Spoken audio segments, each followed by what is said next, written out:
Have you ever wondered how to tie a double uni knot? Yeah, neither did I. Until I started fishing.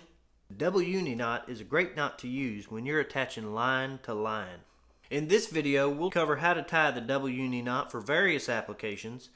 So stick around and find out, because we're starting right now.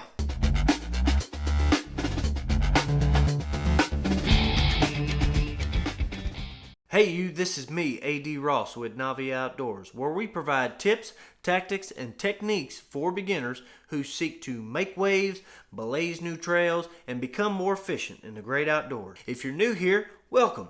If you're returning, welcome back. When fishing, there are times you may need to connect line to line to create what's called a leader. A leader is somewhat of an extension of your main line, which is a topic we'll cover in another video shortly after this one. In order to illustrate how to tie the double uni knot, I'm going to go ahead and have to flip the camera around so you can get a better look-see up close and personal. Alright, now I got my camera flipped around here, we're going to jump right into it. So I've got one piece of cordage here. This red cord is going to represent our main line. Now that would be the line that you have spooled on your reel, whatever that might be, whether it's braid, fluorocarbon, or monofilament. And I'm going to have a green line here that represents the leader, or the other cord that we're going to be tying together. So first things first is you want to grab these two cords, you want to bring them close together, and what I'm going to do here is I'm going to create a loop, okay, with my leader material that's going to pass over that main line. So if you can see the tag end of the main line here, I've got my leader material creating a loop. Now I saw somebody explain this and it made a whole lot of sense to me. What we're going to be doing here is tying an overhand knot with this leader material, but we're going to wrap it several times around it. Now I'm going to wrap it 3 times so you can see what it looks like with this paracord here, because it's pretty thick, but typically you want to go maybe 5 to 7 times when you're wrapping this together. Now you got to remember, every time you wrap the line around the line, you're going to create a thicker presentation, which might be harder to get through the guides depending on the pound test that you're going to be using for your line. So here we go. We're going to do 3 wraps. We're going to have these two pieces together. We're going to pinch them together, and we're going to take our line and we're going to begin to wrap it around both of these lines here. So we're going to pass it through once, twice, 3 times a lady. Alright, you're going to grab that tag end and your standing end of your leader material, okay, and you're going to pull so that line starts to cinch down. Now we're not going to cinch it down all the way, we're just going to show you how it is going to cinch down on itself. Now you can still slip this in and out because that line's not cinched down all the way. So keep that in mind. Don't cinch it down all the way until you're ready to fully secure those knots. Okay? So now we're going to take our main line, right? Our main line's our red line. And we're going to do the same thing on this side. So we're going to create a loop and we're going to pass it through. Now give yourself some extra slack on your tag end here so you can get the amount of wraps that you need to get through it.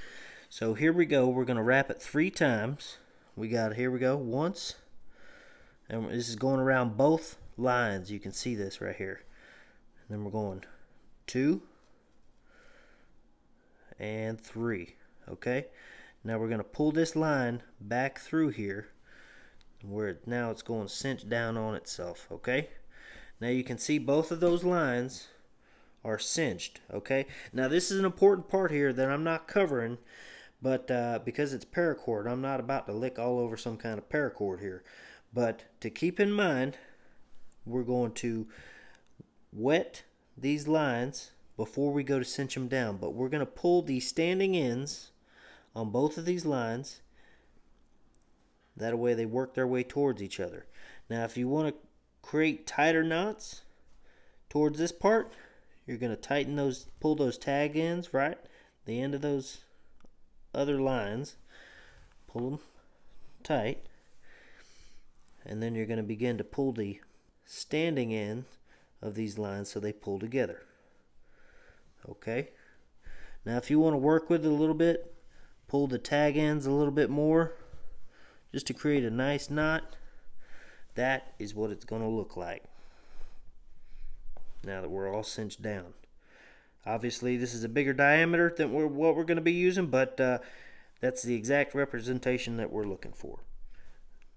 Lastly, once this line is complete like this, all we would end up doing is cutting these tag ends so they're not too long and hanging over. Okay, so we're going to cut them as close to the knot as we can. I like to typically use, or leave rather, a little bit on the end of it, just so it's got some room to slip. If it does end up slipping a little bit, you've got a little bit of room to play with.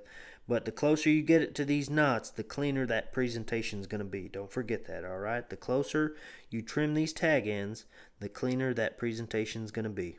And this is going to be flying out through your guide, so you want to keep that in mind, all right? You don't want to have anything snagging or catching on them guides when you go to cast.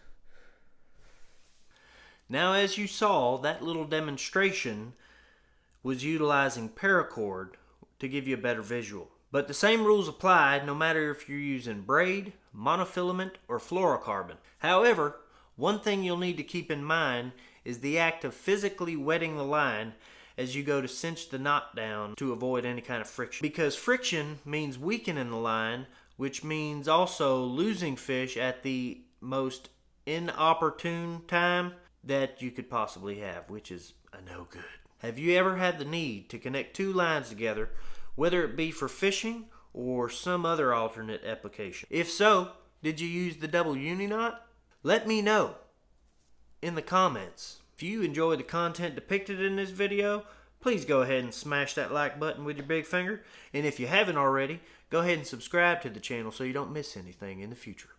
That being said, I'm A.D. Ross with Novi Outdoors. I appreciate you for stopping by, and remember, in the beginning, we all had to start somewhere. Have a great day, everybody. Novi is out.